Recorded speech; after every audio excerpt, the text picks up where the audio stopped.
Oke, kembali lagi di channel 17 Juni TV dikarenakan adminnya sedang sibuk menganggur sementara saya dulu yang mengisi suara.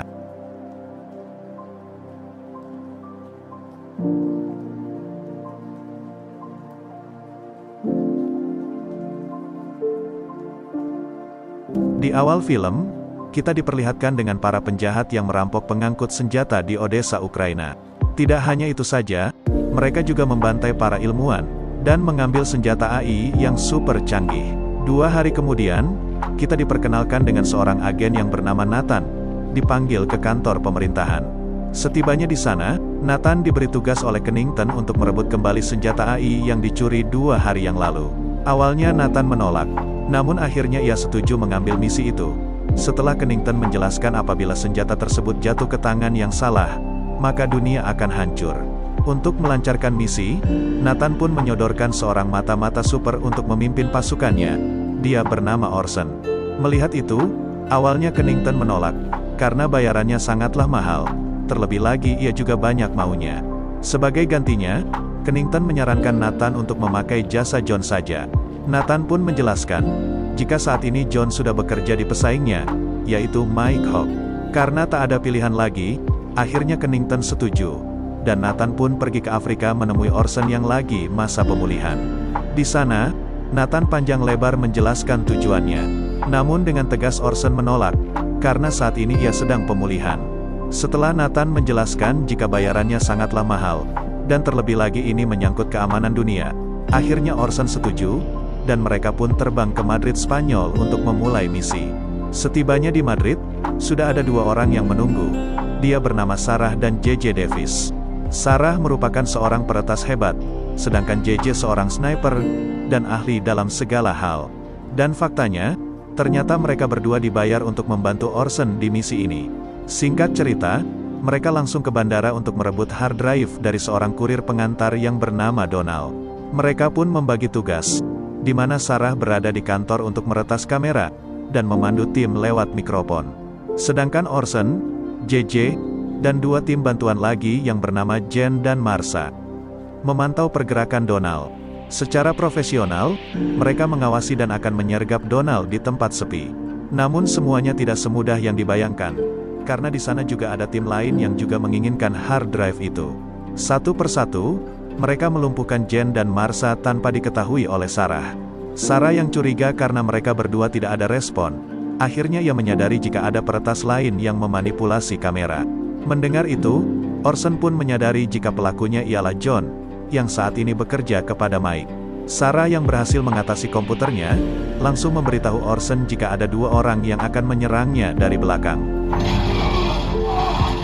Setelah berhasil melumpuhkan mereka, Orson langsung keluar untuk menangkap Donald. Namun di sana sudah ada 4 anak buah Mike yang mendahului, hingga terjadilah baku hantam. Setelah berhasil, Nathan pun datang untuk menjemput mereka. Di dalam mobil, tiba-tiba Donald terkena serangan jantung. Dan pada saat bersamaan, dari belakang datanglah beberapa mobil mengejar dan memotong jalan mereka untuk merebut hard drive. Melihat jika nyawanya akan dicabut Martin, Donald pun mengatakan fakta penting, jikalau ia terpaksa melakukan ini, karena istrinya disandra. Walaupun begitu, wajahnya belum diketahui oleh orang yang akan membeli hard drive ini. Donald pun menyuruh Nathan ke Dusis Madrid, dan menyamar menjadi dirinya untuk menemui pembeli. Sebagai imbalannya, Donald memohon agar mereka menyelamatkan istrinya, dan ia pun tewas.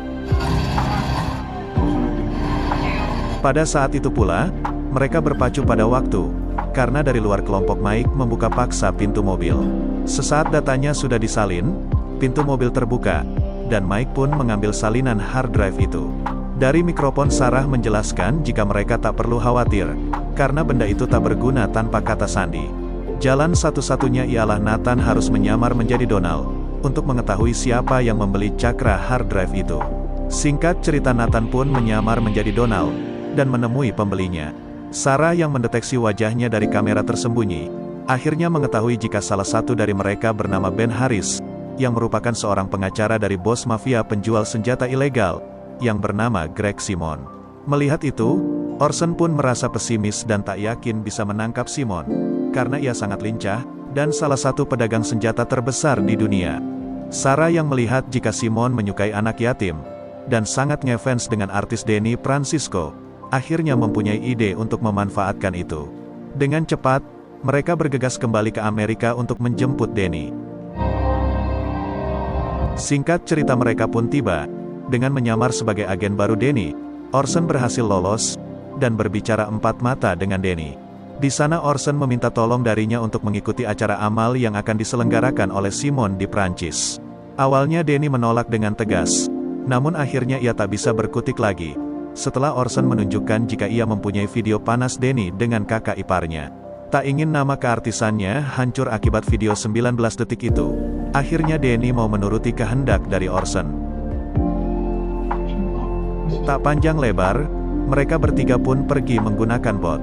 Setibanya di kapal pesiar tempat acaranya berlangsung, Orson dan Sarah menyuruh Denny untuk mengalihkan perhatian Simon, sedangkan mereka akan mencari informasi sebanyak mungkin di sana. Benar saja, Simon yang melihat Denny, langsung menemui dan mengajaknya berbincang-bincang. Orson dan Sarah yang merancang strategi, tak sengaja melihat keberadaan anak buah Mike di bandara sebelumnya. Mendengar informasi itu, lantas mereka menyadari jika Mike juga sedang mencari informasi di sini. Mereka pun berpencar, di mana Sarah masuk ke salah satu ruangan untuk memasang mikrofon. Sedangkan Orson mengikuti dan menghajar anak buah Mike dengan mode santuy. Balik lagi ke Sarah yang di sini ia ketahuan oleh Ben Harris. Dengan kemampuan aktingnya, Sarah berhasil membohongi dan mengulur-ngulur waktu untuk Orson. Orson yang melihat jika pria ini tidak ada apa-apanya, nampak sambil bermain-main melawannya. Setelah Orson selesai membuang anak buah Mike ke tengah laut, Sarah langsung pamit ke atas menemui Denny. Di atas, Simon langsung menawarkan Denny dan Sarah untuk mampir ke vilanya yang berada di Turki, karena ia ingin menunjukkan gaya hidup dan semua harta kekayaannya. Tak lama kemudian, datanglah rekan-rekan bisnis Simon. Di sana mereka berebut meminta foto kepada Denny. Sedangkan Simon membisikkan Sarah untuk menjadi simpanannya, dan ia akan memberikan harta yang banyak. Orson pun datang, dan mengajak mereka semua untuk pergi dari sini.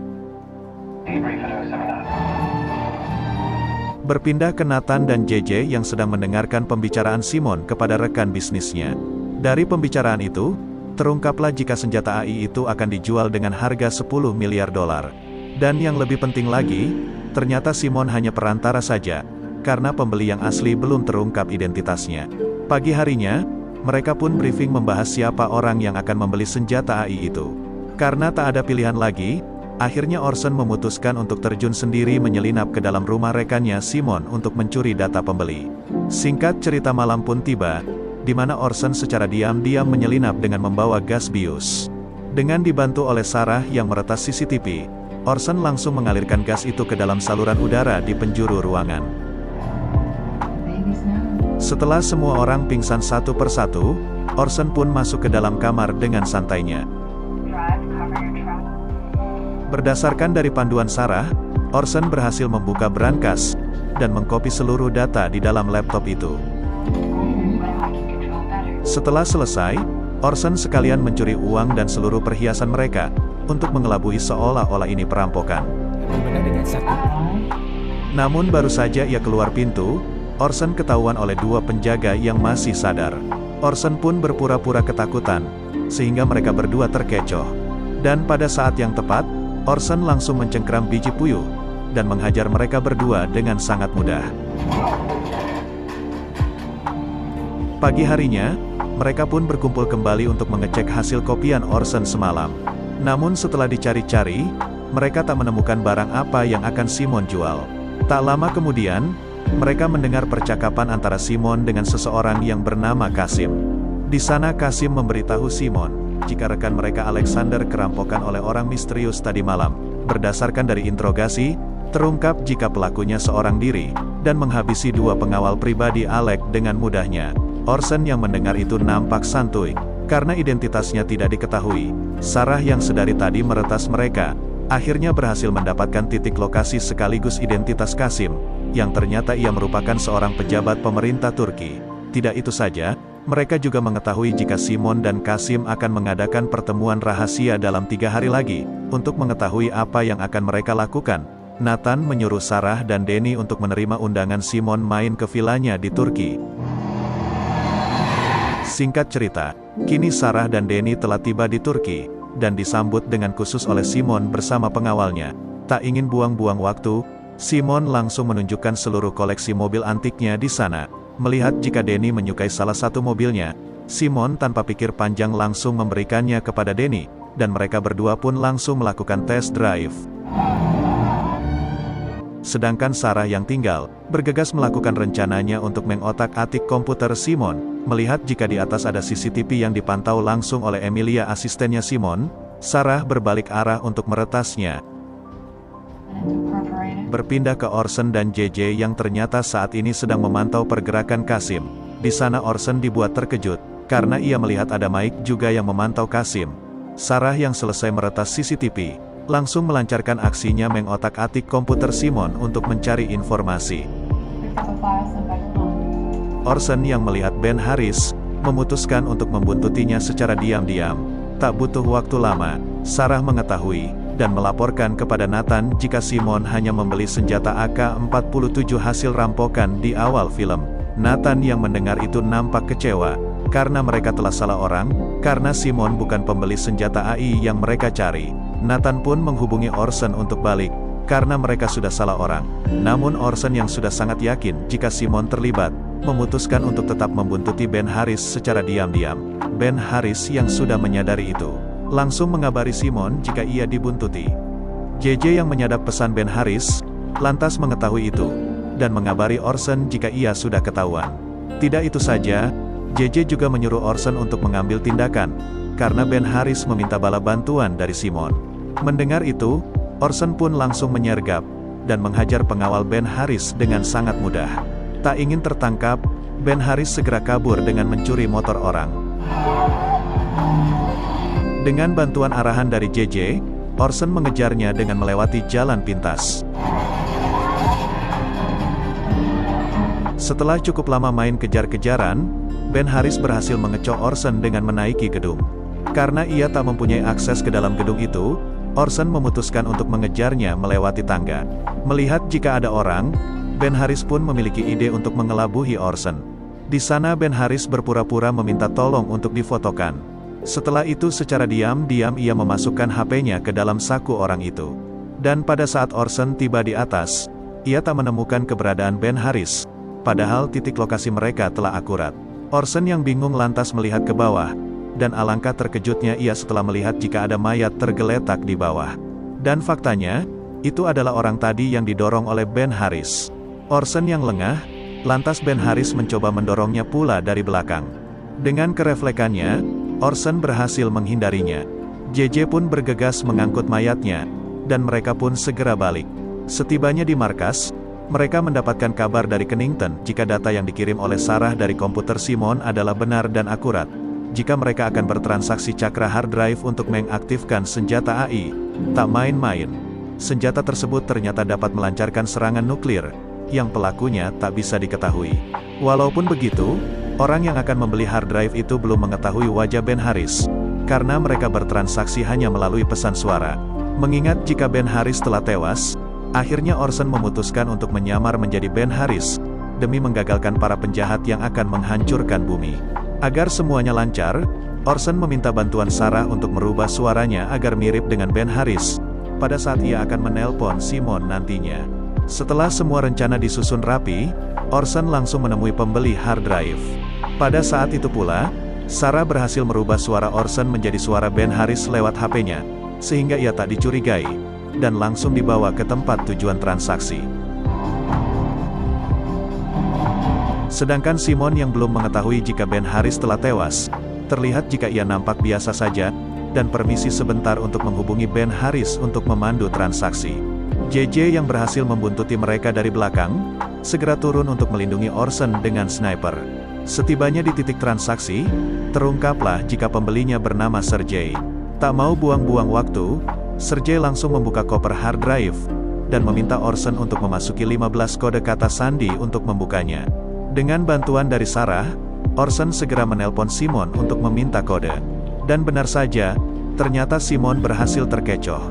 Pada saat itu pula, ternyata para anak buah Simon menyadari jika ada seseorang yang menyadap pembicaraan Simon. Mereka yang berhasil memasukkan 15 kode aksara dari Simon, lantas transaksi $10 juta berhasil. Namun dari kejauhan, salah satu anak buah Alec menyadari jika Orson orang yang merampok di beberapa malam sebelumnya. Sebelum mereka berhasil menyentuh Orson, JJ terlebih dahulu mengambil tindakan menyerang mereka, dan terjadilah baku tembak yang sengit. Sarah yang juga berhasil membatalkan transaksi, segera kabur dari sana bersama Danny. Balik lagi ke Orson yang diburu secara membabi buta oleh salah satu helikopter. Dan pada saat Orson terpojok, terungkaplah jika mereka para anak buah Mike. Mike bersama anak buahnya yang berhasil menangkap Sergei, dengan dingin membantai mereka, dan membawa lari senjata AI. Sebelum itu, Mike memerintahkan anak buahnya untuk mengeksekusi Orson. Sebelum itu terjadi, lagi-lagi JJ mendahului mereka untuk melindungi Orson. Simon yang menyadari jika Sarahlah yang meretasnya, mengerahkan banyak pasukan untuk segera memburu Sarah dan Danny. Dengan kemampuan skill menembaknya, Sarah berhasil menumbangkan satu mobil anak buah Simon. Melihat jika pelurunya sudah habis, jalan satu-satunya mereka hanya bisa kabur. Balik lagi ke Orson dan JJ yang mencoba menyelamatkan Sarah menggunakan helikopter. Setelah melihat keberadaan Sarah di dalam terowongan, Orson segera menyusul, dan menembakkan rudal ke arah lawan. Nathan yang mendapat kabar dari pihak penguasa jika Mike tidak bekerja dengan pemerintah manapun, lantas menyimpulkan jika Mike merencanakan sesuatu yang jahat. Mendengar itu, akhirnya Orson memiliki ide untuk memanfaatkan semua bukti kejahatan Simon, untuk mengadakan kerja sama dengannya. Awalnya semua tim ragu, namun Orson meyakinkan mereka, dan kembali ke markasnya Simon. Setibanya di markas, Orson langsung menyampaikan negosiasi agar Simon mau membantu mereka merebut kembali senjata AI. Awalnya Simon menolak, namun setelah Danny yang membujuk, akhirnya Simon setuju untuk membantu. Singkat cerita, malam pun tiba, di mana Simon akan menunjukkan kepada siapa Mike akan menjual senjata AI. Sedangkan Orson, JJ dan Sarah juga ikut beraksi dari sisi lain. Dengan menggunakan drone, Sarah mengganggu alat komunikasi para penjaga, dan Orson bersama JJ segera melumpuhkan mereka semua. Setibanya di dalam ruangan, ternyata Mike menjual senjata itu kepada Trent dan Arnold. Mereka merupakan rekan bisnisnya Simon sewaktu di acara amal sebelumnya. Dan di sana pun terungkap jika mereka membelinya untuk menghancurkan mata uang dunia, sehingga akan menciptakan kekacauan dan anarki di mana-mana. Selagi Simon memecah konsentrasi mereka, Orson dan JJ membantai semua anak buah Mike dalam senyap. Agar lebih cepat, Orson menaiki mobil sembari membantai mereka. Dirasa di luar sudah habis, Orson melanjutkan masuk ke dalam gedung sembari membantai sisa anak buah Mike di dalam sana.